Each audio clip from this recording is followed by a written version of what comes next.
Everyone, welcome to my channel. কেমন আছো সবাই? আশা করছি সবাই ভালো আছো, আর আমিও ভালো আছি। আজ চলে এসেছি আরও একটা নতুন ভিডিও নিয়ে। সকলের পছন্দের একটা রেসিপি নিয়ে আজকে এসেছি। আজকের আমি বানাবো সর্ষে ইলিশ। এটা একটা ভীষণ সহজ রেসিপি, সবাই কম বেশি বানিয়ে থাকো, তবে আমি কিভাবে বানাই সেটা তোমাদের সঙ্গে আজকে আমি শেয়ার করছি। তাহলে চলো দেখতে থাকো। এখানে আমি 7-8 পিসের মতো ইলিশ মাছ নিয়ে নিয়েছি। এরপর পরিমাণ মতো লবণ এবং হলুদ দিয়ে ভালো করে মাছগুলোকে মাখিয়ে নেব। এই রেসিপিটা বানাতে কিন্তু খুব বেশি সময় লাগে না, 10 থেকে 15 মিনিট মতো সময় লাগে। ভীষণই সহজ একটা রেসিপি। মাছগুলো ভালো করে লবণ হলুদ মাখিয়ে নিয়েছি। এবার দিয়ে দিচ্ছি সামান্য একটু সর্ষের তেল। সর্ষের তেল দিয়েও আবার ভালো করে মাখিয়ে নিয়ে আমি 10 থেকে 15 মিনিট মাছগুলোকে এরকমভাবে রেখে দেব। এরপর এই রান্নাটা করার জন্য কি কি মশলা লাগে সেটা আগে রেডি করে ফেলবো। এখানে মা আমাকে মশলাগুলো রেডি করে দিচ্ছে। এখানে নিয়ে নেওয়া হয়েছে হলুদ সর্ষে, তোমরা চাইলে কালো সর্ষেও কিন্তু দিতে পারো। তাছাড়া যদি তোমরা ঝাল খেতে বেশি পছন্দ করো তাহলে সর্ষের সাথে কাঁচা লঙ্কাও বেটে নিতে পারো।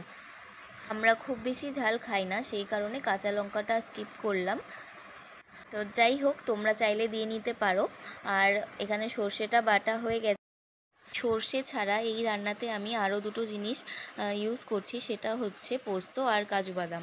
এখানে আমি 2 চামচ পরিমাণ পোস্ত নিয়ে নিয়েছি, আর কাজু বাদাম নিয়ে নিয়েছি 2 প্যাকেট।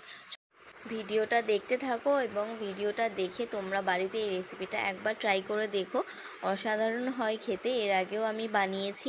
তো আজকে ভাবলাম রেসিপিটা তোমাদের সঙ্গে শেয়ার করি, যেহেতু খেতে খুব ভালো হয়।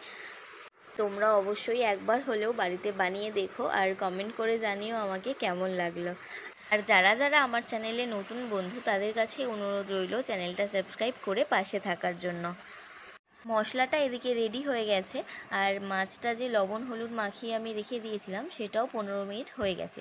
চলো এবার তোমাদেরকে রান্নাটা দেখাই। প্রথমে কড়াইতে সর্ষে তেল দিয়ে দিলাম। এরপর তেলটা গরম হয়ে গেলে কিছুটা কালো জিরে আমি দিয়ে দিলাম। পর দিয়ে দিচ্ছি 6টা চেরা কাঁচা লঙ্কা। তোমরা লঙ্কাটা যে যার স্বাদ অনুযায়ী দিয়ে নিতে পারো, কম বেশি।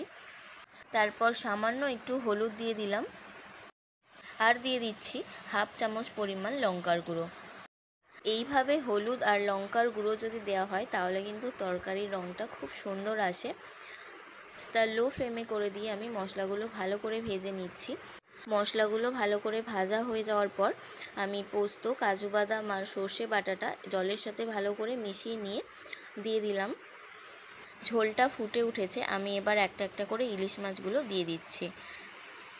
মাছগুলো দেওয়ার পর গ্যাসটা লো ফ্লেমে করে দিয়ে আবারও আমি ফুটিয়ে নেব, কিন্তু খুব বেশি নাড়াচাড়া করা যাবে না, তাহলে মাছগুলো ভেঙে যেতে পারে।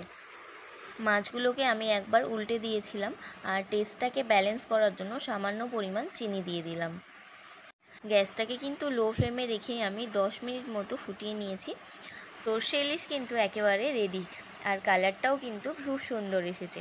উপর থেকে 2টো কাঁচা লঙ্কা চেরা দিয়ে দিলাম, আর সামান্য পরিমাণ কাঁচা সর্ষে তেল দিয়ে দিলাম। চলো তবে ভিডিওটা আজকের মতো আমি এখানেই শেষ করছি।